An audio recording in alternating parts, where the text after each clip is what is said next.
3 signs you are never going to stop going back to the person that hurt you. Now, being hurt by a person repeatedly and still feeling like you need them is probably one of the most confusing things as a human we can feel. Friends and family literally screaming at you need to run and keep running, but deep down you just can't. Or you do for a couple of weeks, but as soon as they pull on a certain string, you end up back in this scenario. Knowing that the last time that they are going to do this to you is this time, but moving the goalposts. Fear, so much fear of being without them, so many cravings. Absolutely exhausted by the relationship, but feeling like you need it anyway, is a horrific place to be. But if you are not dealing with these 3 things on a psychological and chemical level, the reality is you are going to keep walking into that circus and you are going to keep seeing the clowns. Time isn't a healer when it comes to chemical attachment, and especially embedded, intertwined dynamics that are complicated for the brain and the nervous system to process. Number 1, you are carrying a ton of shame. Shame for staying for so long, shame for putting up with what you did, shame for knowing it isn't right, trying to forgive them anyway, trying to forgive them for things that are unthinkable. But shame is breaking your own legs and expecting yourself to run the marathon. You cannot effectively process, nor grieve, nor detach whilst you are carrying that much shame. I always say to clients there are 2 pedestals. There's the shame pedestal and the rose-tinted glasses pedestal. Usually you've got this person on the rose-tinted glasses pedestal and you've got yourself on the shame pedestal. We have to switch that.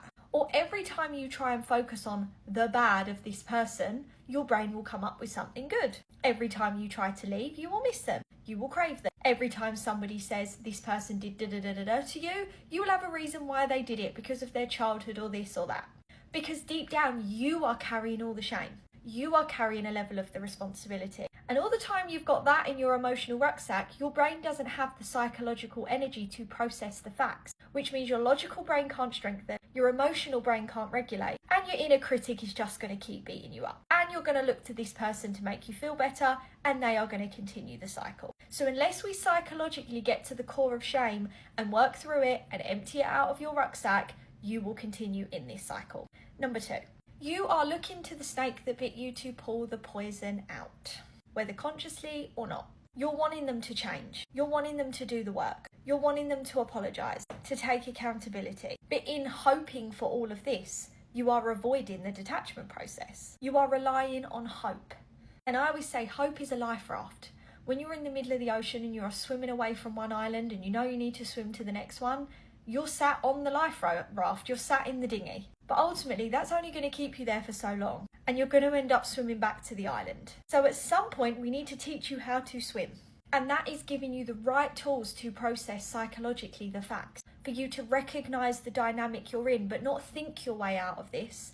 Actually follow a map out of this. We can logically know this is hell, this is not right, this person isn't good for me. Those thoughts aren't going to be enough to teach you to swim. They're going to be enough to get you on the life raft and keep you there. And then your brain is going to flood you with hope. It's going to look for relief in the person that it wants it from the most. We need to give you the right chemical detachment map, the right psychological healing map, and the tools to accompany it to deal with your symptoms, to deal with the fears, to deal with the hope, to deal with all of the things your brain is using to keep you in this. Number 3, you're hoping willpower is going to be enough.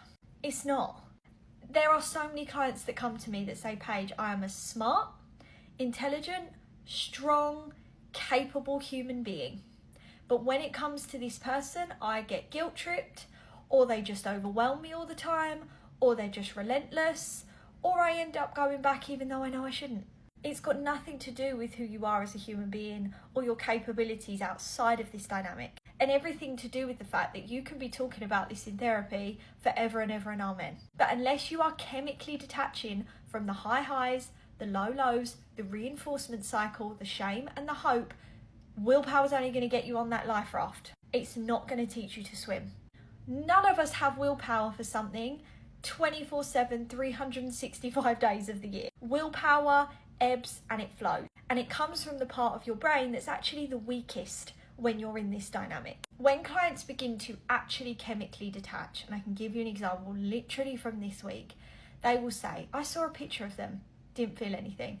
I bumped into them, felt a little uncomfortable, but I was fine. I no longer miss them. I no longer lay in bed at night wondering about them and what they're doing and whether they care about me. Your brain is getting relief and healthy chemical hits from healing. So it no longer needs to rely on this person or this unhealthy dynamic for that. We can take you to indifference, A to Z, but doing these 3 things isn't going to do that.